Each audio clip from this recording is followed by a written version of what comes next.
Hello viewers, स्वागत है आप सभी का एमआरवाई स्टडी में। आज का हमारा लास्ट टॉपिक है comparative development experience of India and it's neighbour, जो कि हमारा चैप्टर नंबर 10 है इंडियन इकोनॉमिक डेवलपमेंट का। और ये हमारा एक लास्ट टॉपिक है हमारी इंडियन इकोनॉमिक डेवलपमेंट में। सो बेसिकली आज हम इस चैप्टर में ये पढ़ेंगे कि हमारी जो इंडिया का जो इकोनॉमिक डेवलपमेंट है, हमने अभी तक पढ़ा जो वो हमारी इंडिया का इकोनॉमिक एक्सपीरियंस था कि कैसे हमारा इंडिया का इकोनॉमिक ट्रांसफॉर्मेशन हुआ। लेकिन अब अगर हमें इंडिया की इकोनॉमी को और ज़्यादा स्ट्रेंथन करना है तो उसके लिए हमें क्या करना होगा, हमें अपनी नेबरिंग कंट्रीज का इकोनॉमिक डेवलपमेंट समझना पड़ेगा, जिससे कि हमारी इंडिया की इकोनॉमी स्ट्रेंथन हो सके। इसीलिए हम आज अपनी इस चैप्टर में हम क्या करेंगे, हम दो कंट्रीज को, कौन कौन सी, चाइना और पाकिस्तान को कंपेयर करेंगे। ऑल्दो अगर हम देखें तो हमारी जो नेशंस हैं, हमारी जो इंडिया है और बाकी नेशंस, तो वो क्या करते हैं, वो एक दूसरी कंट्री को मिलके क्या बनाते हैं, इकोनॉमिक ग्रुप्स। ठीक है, इकोनॉमिक ग्रुप्स बनाते हैं जिसको हम सार्क के नाम से, आसियान के नाम से, G8, G20, ब्रिक्स के नाम से, ठीक है, एक यूरोपियन यूनियन के नाम से जानते हैं। तो ये सब क्या है, ये सब क्यों बनाते हैं, ये सब इसीलिए बनाते हैं कि ये हम मिलकर क्या कर सकें, मिलकर इकोनॉमिक ग्रोथ कर सकें अपनी एक दूसरी कंट्रीज का। और अगर हम देखें तो ग्लोबलाइजेशन की मदद से भी हमारी जितनी भी कंट्रीज हैं उन्होंने एक दूसरे को मिलकर बहुत ज़्यादा मदद करी है कि जीडीपी को ग्रोथ करवाने में। ठीक है, तो जीडीपी ग्रोथ करवाने में और दूसरी कंट्रीज का भी बहुत ज़्यादा हाथ होता है। इसीलिए अगर हम देखें तो चाइना और पाकिस्तान जो हमारी लगी हुई कंट्रीज हैं, जिनको हम नेबरिंग कंट्रीज बोलते हैं, उनकी कंट्री का डेवलपमेंट भी अगर हम साथ ही साथ समझ लें तो हमारी इंडिया का जीडीपी ग्रोथ हो सकता है।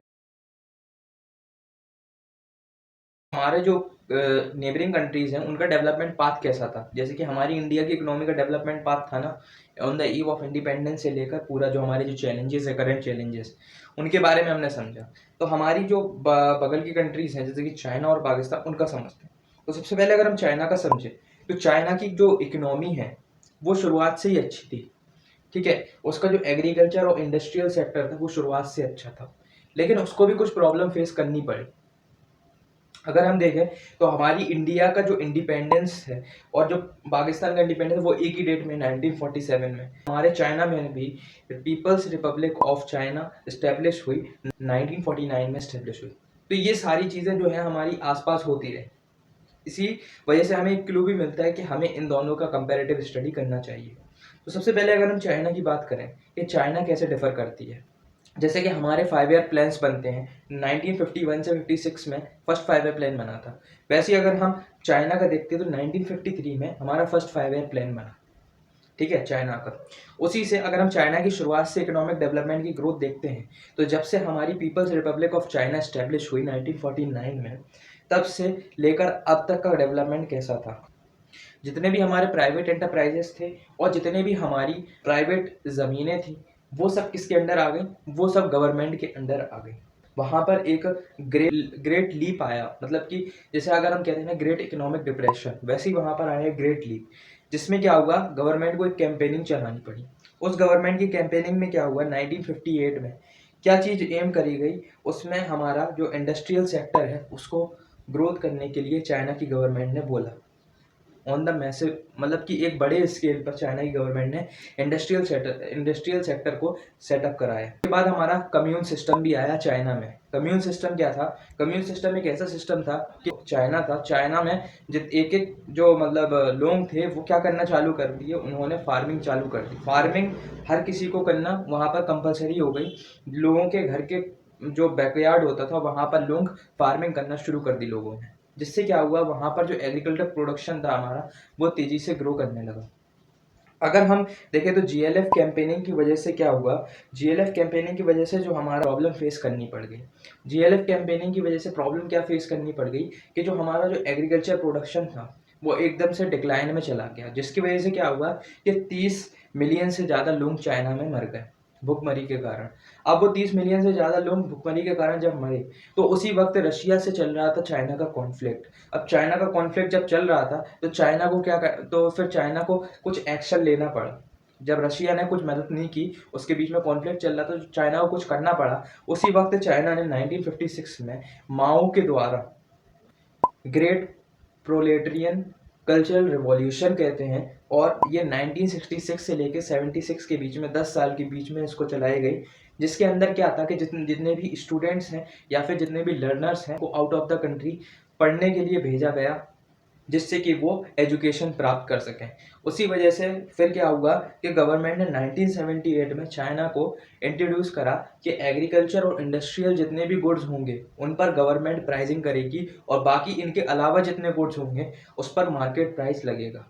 तो इस वजह से क्या हुआ कि जो गवर्नमेंट थी उसको एक रोल मिल गया कि जितने भी गुड्स हो रहे हैं वो उस पर उस तरीके से प्राइस करें। तो वो उसने यहाँ पर डबल प्राइसिंग का यहाँ पर ऑप्शन रखा कि मतलब वो प्राइस जितना होता था उससे बढ़ाकर प्राइस वो इंडस्ट्रियल और एग्रीकल्चर गुड्स पर बेचती थी, ठीक है, और बाकी गुड्स हमारे मार्केट प्राइस पर बेचे जाते थे। अगर हम देखें तो चाइना की इकोनॉमी बढ़ते ईयर्स के साथ वहाँ पर इकोनॉमी बढ़ने लगी, और साथ ही साथ क्या हुआ कि हमारे जितने भी इन्वेस्टर्स हैं वहाँ पर जाने लगे, और इन्वेस्टर जाने के बाद वहाँ पर हमारे स्पेशल इकोनॉमिक जोन्स चाइना में सेटअप कर दिए गए, जिसकी वजह से क्या हुआ, बहुत तेज़ी से ग्लोबलाइजेशन फैला। अब बात करते हैं हम पाकिस्तान की। पाकिस्तान का अगर हम देखें तो साथ ही साथ में हमारा इंडिपेंडेंट हुआ 1947 में, और अगर हम देखें तो फर्स्ट 5 ईयर प्लान भी हमारा 1956 में बनाया गया पाकिस्तान में। अब अगर हम देखें तो पाकिस्तान की जो इकोनॉमी है वो हमारी मिक्स्ड इकोनॉमी में है। मिक्स्ड इकोनॉमी की वजह से वहाँ पर पब्लिक सेक्टर प्राइवेट सेक्टर को बराबर का रोल दिया जाता है इन द पॉलिसी मेकिंग। अगर हम देखते हैं 1950s और 1960s में वहाँ पर जो है पॉलिसीज़ बनाई गई।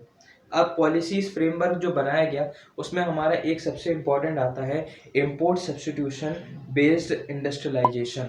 इम्पोर्ट सब्स्टिट्यूशन बेस्ड इंडस्ट्रियलाइजेशन क्या था उसको हम समझते हैं, जिसमें हमारा टैरिफ जो हमारे कंज्यूमर गुड्स थे उन पर टैरिफ, और साथ ही साथ जो हमारे इंपोर्ट गुड्स थे उन पर भी टैरिफ लगाया गया, ठीक है। उसके बाद अगर हम देखते हैं तो ग्रीन रेवोल्यूशन के ज़रिए वहाँ पर एग्रीकल्चर बहुत तेज़ी से फैला, ठीक है, वहाँ पर न्यू न्यू टेक्नोलॉजीज आई जिससे एग्रीकल्चर फैला।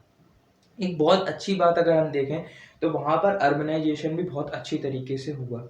1970s में अगर हम देखते हैं तो कैपिटल गुड्स और इंडस्ट्रियल गुड्स का वहाँ पर नेशनलाइजेशन हुआ, मतलब कि ये सारी चीज़ें जो हैं वो हमारे पब्लिक सेक्टर के अंडर आ गई। तो प्राइवेट सेक्टर पाकिस्तान को जो फाइनेंशियल सपोर्ट चाहिए था उसको ग्रो करने के लिए उसमें उसने बहुत ज़्यादा मदद की।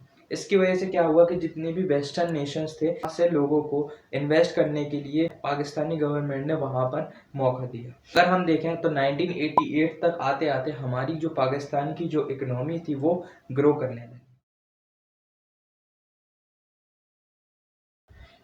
किसी भी कंट्री की इकोनॉमी को समझने के लिए सबसे मेन चीज़ जो आती है वो आती है कि उस कंट्री की हम डेमोग्राफिक प्रोफाइल समझें।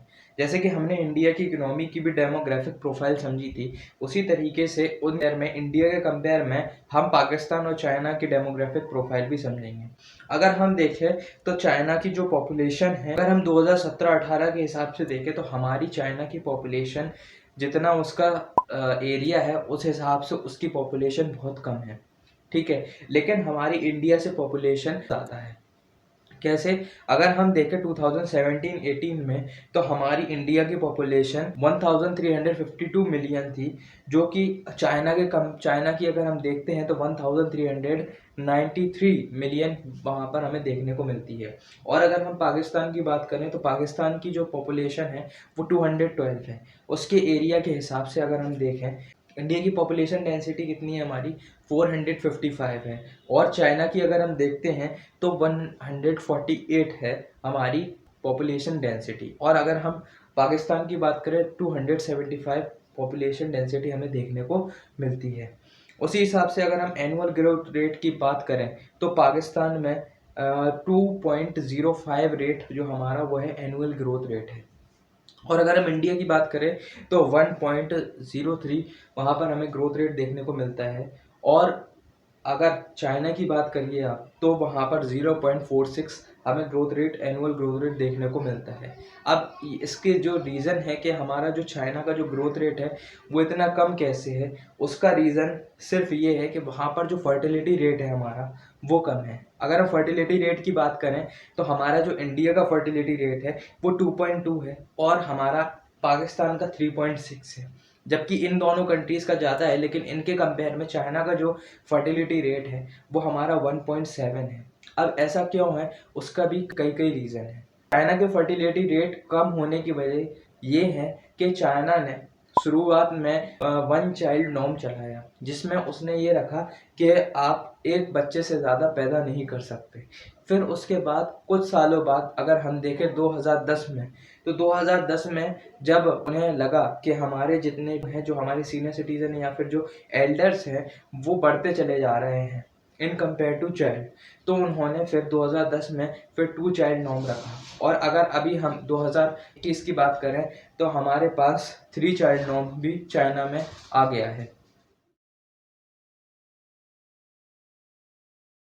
तो अब हम बात करते हैं कि हमारे जो इंडिया की जो जीडीपी है और जो हमारे सेक्टर्स हैं हमारे इंडिया के, वो हमारी चाइना और पाकिस्तान के कंपेयर में कैसे हैं।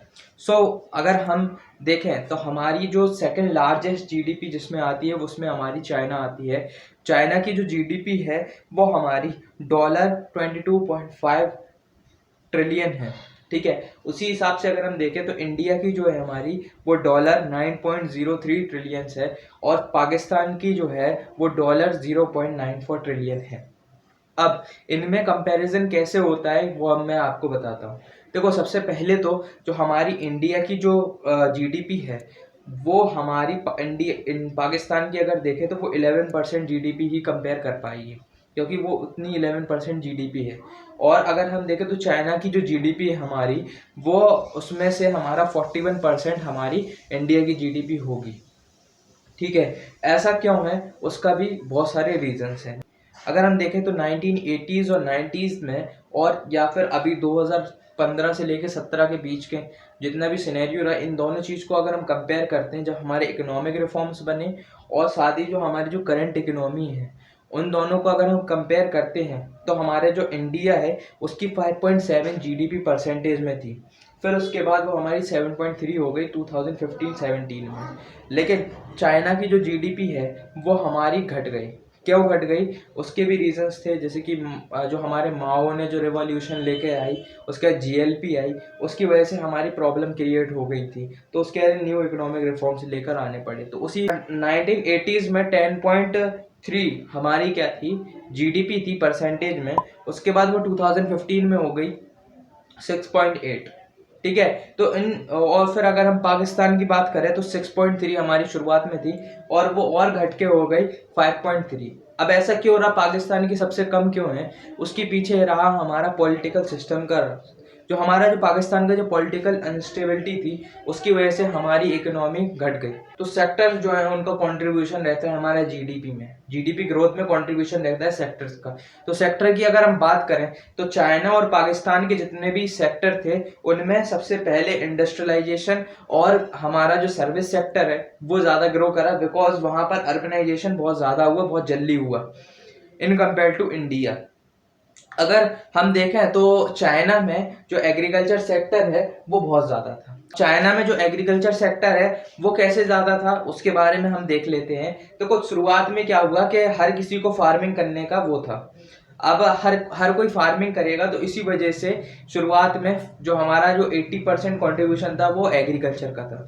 अगर हम देखते हैं चाइना का जो ग्रॉस वैल्यू एडेड है, वो अगर हम देखते हैं तो इंडिया के कंपेयर में और चाइना के कंपेयर में शुरुआत में जो हमारा कंट्रीब्यूशन रहा in compare to work force, हमारा जो वर्क फोर्स है वो 43% है।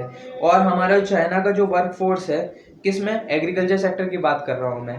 ठीक है, उसमें वर्क फोर्स जो है वो हमारा 43% है, और चाइना का हमारा 26% है। पाकिस्तान की बात करें तो वो 41% है। लेकिन अगर हम इन्हीं हिसाब से अगर हम एग्रीकल्चर सेक्टर में देखते हैं तो एग्रीकल्चर सेक्टर में 16% हमारा वर्कफोर्स के हिसाब से अगर हम देखें तो बहुत ज़्यादा कम है, 43% है। ठीक है, और चाइना का देखें तो चाइना का हमारा बहुत कम है, बहुत कम हमारा कंट्रीब्यूशन है। ठीक है, और वर्कफोर्स हमारा बहुत ज़्यादा है। अगर हम देखते हैं पाकिस्तान का, तो पाकिस्तान में हमारा वर्क फोर्स हमारा 41% है, और हमारा ग्रॉस वैल्यू एडेड में देखें तो 24% है। तो अगर हम देखते हैं तो सबसे ज़्यादा जो हमारा कंट्रीब्यूशन हो रहा है जीडीपी में, वो हमारा पाकिस्तान में हो रहा है। इंडिया का थोड़ा ज़्यादा है उससे। ठीक है, तो अगर हम देखते हैं तो इंडस्ट्रीज़ में, अगर हम इंडस्ट्रीज़ की बात कर लेते हैं, तो इंडस्ट्रीज़ में सबसे ज़्यादा जो कंट्रीब्यूशन होता है वो 41% होता है हमारा चाइना का, और हमारा 57% जो है सर्विस सेक्टर की अगर हम बात करते हैं, तो सर्विस सेक्टर में हमारा 47% हमारा पाकिस्तान कंट्रीब्यूट करता है। सो आप देख सकते हैं कि जो हमारा अर्बन इंडस्ट्रियल सेक्टर और सर्विस सेक्टर जो हमारे इंक्रीज हुए, उसकी वजह से चाइना और पाकिस्तान इन दोनों में ज़्यादा है। और अगर हम एग्रीकल्चर की बात करें तो एग्रीकल्चर में इंडिया ज़्यादा है। सो आप देख सकते हैं कि जो कंट्रीब्यूशन हो रहा है वो किन चीज़ों में ज़्यादा हो रहा है। अगर हम 1980 से लेकर 1990s तक का, और हम अगर 2018 तक का, अभी तक का जो सिनेरियो रहा हमारा, उसमें अगर हम देखते हैं तो इंडिया का जो एग्रीकल्चर है वो 3.1% था कंट्रीब्यूशन उसका। ठीक है, एग्रीकल्चर में, और इंडस्ट्रीज में 7.4 था, और सर्विस सेक्टर में 6.9 था। तो मतलब हम देख सकते हैं कि इंडस्ट्रियल सेक्टर हमारा शुरुआत में बहुत अच्छा चल रहा था, लेकिन अगर हम 2018 की बात करें तो सर्विस सेक्टर हमारा ज़्यादा ग्रो कर गया 7.6%। और अगर हम चाइना की बात करें तो शुरुआत में हमारा 10.8% हमारा इंडस्ट्रियल सेक्टर ग्रो कर रहा था, जो कि अगर हम देखते हैं आने वाले समय में तो 7.1% सर्विस सेक्टर हमारा इंक्रीज कर गया। उसी तरह अगर हम पाकिस्तान की बात करें तो पाकिस्तान में हमारा 7.7% हमारा इंडस्ट्रियल सेक्टर था, और आने वाले समय में अगर हम देखते हैं तो 5.0% हमारा सर्विस सेक्टर है। तो आप देख सकते हैं कि तीनों की इकोनॉमी में जो सबसे ज़्यादा कंट्रीब्यूशन जो जीडीपी में कर रहा है इस टाइम पे, वो हमारा टर्शियरी सेक्टर सर्विस सेक्टर है। सो आप देख सकते हैं कि सर्विस सेक्टर कैसे हमारी तीनों इकोनॉमी को ग्रो कर रहा है। हमारा जो ह्यूमन डेवलपमेंट है, जो क्वालिटी है, जो वेलफेयर है जो गवर्नमेंट जो कर रही है, वो कैसा है। तो अगर हम ह्यूमन डेवलपमेंट की बात करें तो यहाँ पर हमारी जो सबसे पहली जो कंडीशन आ जाती है वो पॉवर्टी की आ जाती है। उसके बाद अगर हम इसी हिसाब से देखें तो वो क्वालिटी ऑफ लाइफ, फिर उसके बाद सैनिटेशन, फिर उसके बाद clean drinking water, social welfare, जितने हैं हमारे सब चीज़ आ जाती है, वो हमारी ह्यूमन डेवलपमेंट में होती है। तो अगर हम इसी में देखें तो चाइना की अगर हम बात करते हैं तो वहाँ पर 1 लाख बर्थ होने पर अगर हम देखें तो 27 वुमेन्स ही डाई करती हैं चाइना में। और अगर हम इंडिया और पाकिस्तान की बात करें तो वहाँ पर 178 इंडिया में और पाकिस्तान में 174 डाई करती हैं 1 लाख लोगों को पैदा होने पर। ऐसा वुमेन का स्टेटस अगर हम देखें तो चाइना में जो डाई होने का जो स्टेटस है वो कम है। उसी हिसाब से अगर हम देखें तो अगर हम देखते हैं तो जो हमारा क्लीन ड्रिंकिंग वाटर का जो स्टेटस है वो हमारी तीनों कंट्रीज़ में अच्छा है, कि तीनों कंट्रीज़ में हमें क्लीन ड्रिंकिंग वाटर देखने को मिलता है। अब अगर हम पॉवर्टी की बात करें तो इंडिया की जो पॉवर्टी है वो लार्जेस्ट पॉवर्टी में गिनी जाती है। कुछ टाइम पहले पाकिस्तान में पॉवर्टी की सिचुएशन थी, लेकिन वो इरेडिकेट कर दी गई। और अगर हम चाइना की बात करें तो वहाँ पर पॉवर्टी की सिचुएशन बहुत कम रही, वहाँ पर हमें पॉवर्टी की सिचुएशन ना के बराबर देखने को मिलती है, क्योंकि वहाँ पर इंडस्ट्रियलाइजेशन और फार्मिंग सेक्टर था वो बहुत ज़्यादा तेज़ी से बढ़ रहा था। लिबर्टी इंडिकेटर, अब वो लिबर्टी इंडिकेटर जो है वो हमारा पॉलिटिकल और इकोनॉमिक वेलफेयर से जुड़ा है। अब वो पॉलिटिकल इकोनॉमिक वेलफेयर जो है हमारा सिस्टम जो है वो, उसमें हमारा कंट्रीब्यूशन नहीं हो पा रहा है ह्यूमन डेवलपमेंट में। इसीलिए जो हमारा जो ह्यूमन डेवलपमेंट का जो सिनेरियो है वो अभी इनकम्प्लीट सा दिखता है। देखते हैं तो हमने तीनों इकोनॉमीज के बारे में हमने सब चीज़ें पढ़ ली। तो अब हम देखते हैं कि हमारी तीनों इकोनॉमी की स्ट्रेटजीज कैसी रही कि जिस वजह से वो ग्रोथ कर पाए। अगर हम देखें तो हमारी तीनों इकोनॉमी को इकोनॉमिक रिफॉर्म्स लेने की, न्यू इकोनॉमिक रिफॉर्म्स लेने की यहाँ पर ज़रूरत पड़ी। अगर हम देखें तो चाइना ने 1978 में इकोनॉमिक रिफॉर्म्स लेकर आई। अब वो इकोनॉमिक रिफॉर्म्स क्यों लेकर आई? चाइना में ग्रेट लीप आया था। ग्रेट लीप की वजह से फिर माओ ने क्या करा कि माओ ने वहाँ पर रेवोल्यूशन लेकर आया। वो रेवोल्यूशन की वजह से जो पावर थी हमारी, मतलब कि जो हमारी इकोनॉमी पावर थी वो डिसेंट्रलाइज कर दी गई। डिसेंट्रलाइज किस में कर दी गई? वो हमारे फार्मिंग सेक्टर में और हमारे इंडस्ट्रियल सेक्टर में डिसेंट्रलाइज कर दी गई। मतलब कि जो हमारा जो प्राइवेट सेक्टर था अब वो पब्लिक सेक्टर से चैलेंज कर रहा था। ठीक है, तो इस वजह से क्या हुआ कि जो हमारा प्राइवेट सेक्टर है वो ग्रो करने लगा। सो उस वजह से फिर 1980s तक अगर हम देखें आते आते पब्लिक सेक्टर में जो हमारा फार्मिंग सेक्टर था जिसको हम एग्रीकल्चर सेक्टर बोलते हैं, उसमें गवर्नमेंट जो चाइना की गवर्नमेंट थी उसने क्या चीज़ लागू करी, डुअल प्राइस सिस्टम लागू करा, और इंडस्ट्रियल सेक्टर में भी डुअल प्राइस सिस्टम लागू करा, जिसकी वजह से क्या हुआ कि उसकी इकोनॉमी तेजी से वहाँ पर ग्रो करने लगी। साथ ही साथ उसने स्पेशल इकोनॉमिक जोन्स के जरिए भी वहाँ पर इकोनॉमी को ग्रो करा, वहाँ पर इन्वेस्टमेंट चालू करा। अगर हम पाकिस्तान की बात करें तो 1988 में पाकिस्तान में न्यू इकोनॉमिक पॉलिसीज आई। अब वो पॉलिसीज लाने का जो सिस्टम है वो क्यों पड़ा, देखो शुरुआत में क्या हुआ, जब हमारी इकोनॉमी बन रही थी तो 1960s से अगर हम 70s के बीच में देखते हैं तो वहां पर पाकिस्तान को प्रॉब्लम झेलनी पड़ी। अगर हम देखें तो शुरुआत में जो हमारा पॉवर्टी था वो बहुत ज़्यादा था। पाकिस्तान का जो पॉवर्टी रेट था वो हमारा 10% के करीब था, लेकिन फिर वो कम हो गया। ठीक है, वो कम हो गया, लेकिन उसके बाद हमारा पॉवर्टी का जो रेशियो था वो बढ़ने लगा। अब वो पॉवर्टी का रेशियो जब बढ़ने लगा तो गवर्नमेंट को चाहिए था कि वो हमारी जो प्राइवेट इंडस्ट्रीज थी या जो फॉरेन इन्वेस्टर्स थे तो उनको मौका दिया कि आप हमारी कंट्री में आके इन्वेस्ट करो, पाकिस्तान ने कहा। पाकिस्तान ने ऐसा करने की वजह से क्या उसका जो मोटिव था वो सिर्फ था कि उसका जो पॉवर्टी जो रेशियो है उसको कम करना। इस वजह से उसका जो पॉवर्टी रेशियो है वो वहां पर कम होने लगा। अब अगर हम इंडिया की बात करें तो इंडिया में पॉवर्टी रेट ज्यादा है, ठीक है, लेकिन वहां पर जो हमें प्रॉब्लम फेस करनी पड़ी जिसकी वजह से हमें 1991 में न्यू इकोनॉमिक रिफॉर्म्स लाए, उसकी जो सबसे बड़ी प्रॉब्लम थी वो हमारा फॉरेन एक्सचेंज रिजर्व में गिरावट। फॉरेन एक्सचेंज रिजर्व में जब गिरावट आई तो उस वजह से हमारी जो इंडिया की इकोनॉमी है वो डाउन जाने लगी। उसी वजह से IMF और वर्ल्ड बैंक से हमें लोन लेना पड़ा। ये तो था हमारे तीनों कंट्रीज का स्ट्रेटेजीज जो हमने पढ़ी। लेकिन अब हम ये देखना है एंड में कि हमारी जो तीनों स्ट्रेटेजीज में सबसे अच्छी स्ट्रेटेजी किसकी रही। तो अगर हम देखें तो चाइना की स्ट्रेटेजी सबसे अच्छी रही, क्योंकि चाइना ने शुरुआत में ही अपनी जो इकोनॉमी है उसमें शुरुआत से ही प्राइवेटाइजेशन शुरू कर दिया। और अगर हम देखते हैं तो रूरल एरियाज में भी शुरुआत से ही चाइना में डेवलपमेंट था। अगर शुरुआत में चाइना में इतना ज़्यादा डेवलपमेंट नहीं होता तो चाइना इतने जल्दी ग्रो नहीं कर पाती। और शुरुआत में हमारे जो रूरल सेक्टर्स थे वहाँ पर हर चीज़ की इलेक्ट्रिसिटी फैसिलिटीज़, एजुकेशन फैसिलिटी शुरुआत से ही थी। और अगर हम बात का जो पीरियड देखते हैं तो वहाँ पर हमें जब हम प्राइवेटाइजेशन और साथ ही साथ जो हमारा जो एग्रीकल्चर सेक्टर, इंडस्ट्रियल सेक्टर है वो शुरुआत से ही ग्रो कर रहा था। इस वजह से हम देख सकते हैं कि जो उसकी इकोनॉमी है वो बहुत जल्दी ग्रो करेगी। और इंडिया कंपेयर में और पाकिस्तान कंपेयर में सबसे ज़्यादा अच्छी तरीके से चाइना का इकोनॉमी हमें देखने को मिली। ये था हमारा चैप्टर। और इससे अगर आपको कुछ भी डाउट हो, कुछ भी प्रॉब्लम हो तो आप कमेंट सेक्शन में लिख सकते हैं। अगर आपने वीडियो को अच्छी लगी हो तो आप वीडियो को लाइक कर दीजिए, और चैनल को सब्सक्राइब नहीं करा हो तो चैनल को प्लीज़ सब्सक्राइब कर दीजिए। मिलते हैं अपने अगले टॉपिक के साथ, तब तक के लिए थैंक यू।